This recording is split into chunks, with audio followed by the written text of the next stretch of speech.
In 2 Kings chapter 2, Elijah again, but this time Elijah has been joined by Elisha. And in verse 1 of chapter 2, it came to pass when the Lord would take up Elijah into heaven by a whirlwind that Elijah went with Elisha to Gilgal. Stop at verse 1 and understand this. Elisha already knows something is about to take place. There is anticipation in the air. I do not know if it was the Lord who told Elisha what was going to take place, or whether it was Elijah who told Elisha that some event is about to take place. You will see as we continue to read that all of this has to be known in advance, and there is an anticipation in the air. In verse number 2, Elijah said to Elisha, "Tarry here, I pray thee, for the Lord hath sent me to Bethel." And Elisha said unto him, "As the Lord liveth, and as thy soul liveth, I will not leave thee." I'll never forget the first time I read that.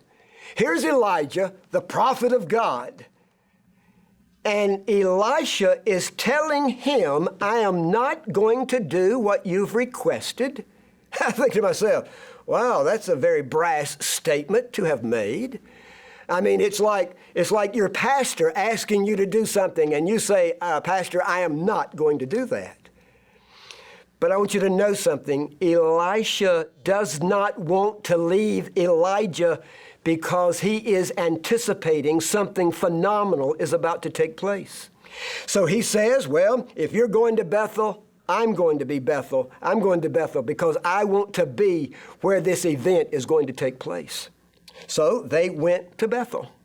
In verse 3, and the sons of the prophets that were at Bethel came forth to Elisha and said to him, "Knowest thou that the Lord will take away thy master from thy head today?" And notice his response, "Yea, I know it. Hold your peace." Elisha already knows there is an event that is going to take place. There is expectancy. In verse 4, Elijah said unto Elisha, "Tarry here, I pray thee, for the Lord hath sent me now to Jericho."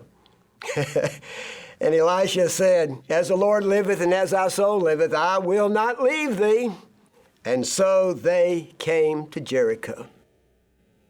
And the sons of the prophets that were at Jericho came to Elisha and said to him, "Knowest thou that the Lord will take away thy master from thy head today?"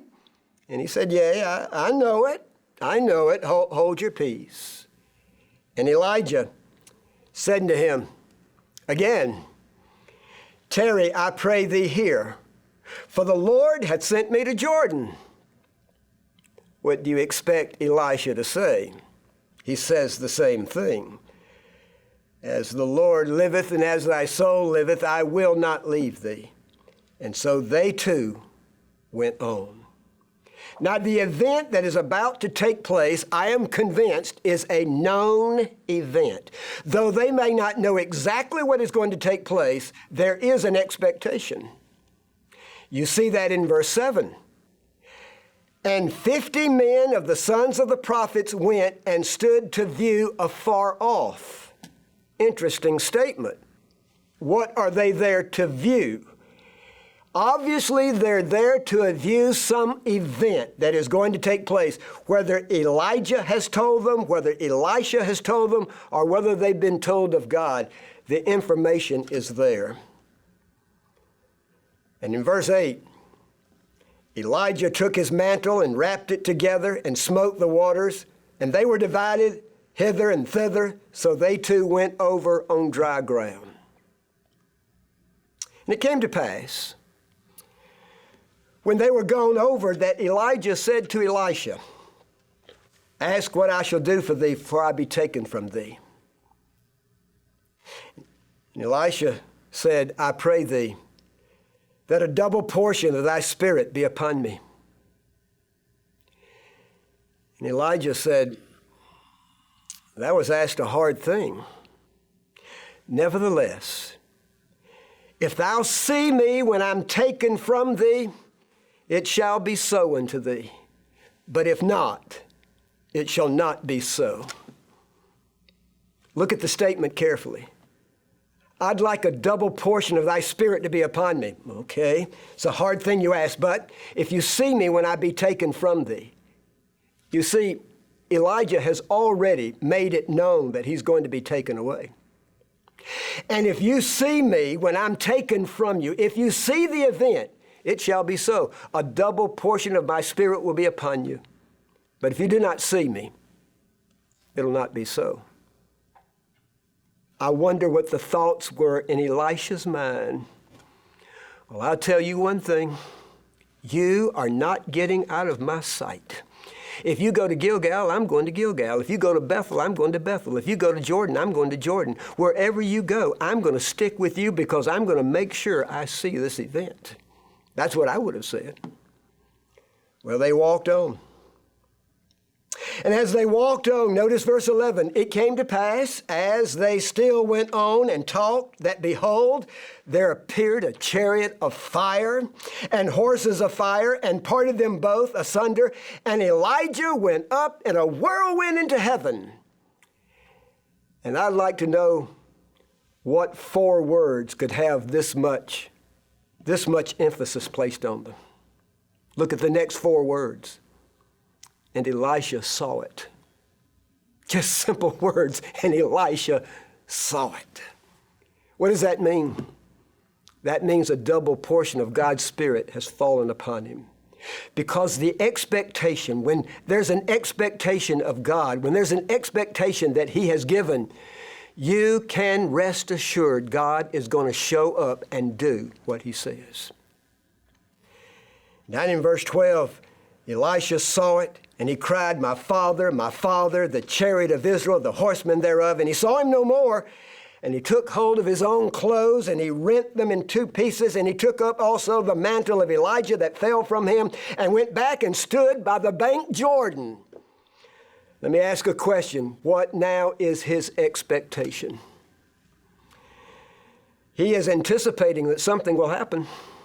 When he takes that mantle and stands by the river, in verse 14, he took the mantle of Elijah that fell from him and smote the waters and said, where is the Lord God of Elijah?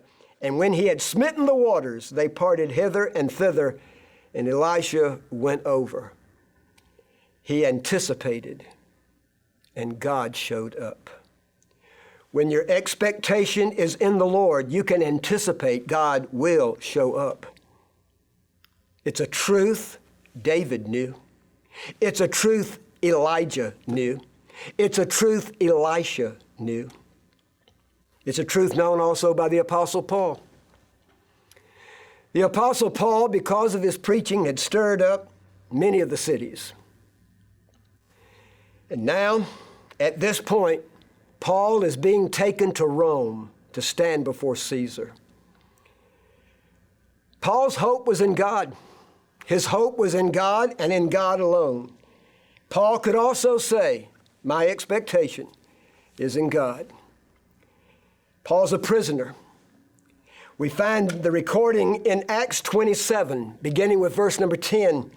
Paul said to them, sirs, I believe this voyage will be with hurt and much damage, not only to the lading, the cargo of the ship, but to the ship and our lives also. Nevertheless, the centurion believed the master and owner of the ship more than those things that were spoken of by the Apostle Paul. And I think if I was the centurion, I would say to Paul, I can understand why you do not want to travel today. I can understand why you would not want to travel on any day. I mean, after all, you're going to stand before Caesar and probably you will be killed. But we find in just a very short period of time when they had launched, in verse 14, not long after, there arose against it a tempestuous wind called Euroclydon.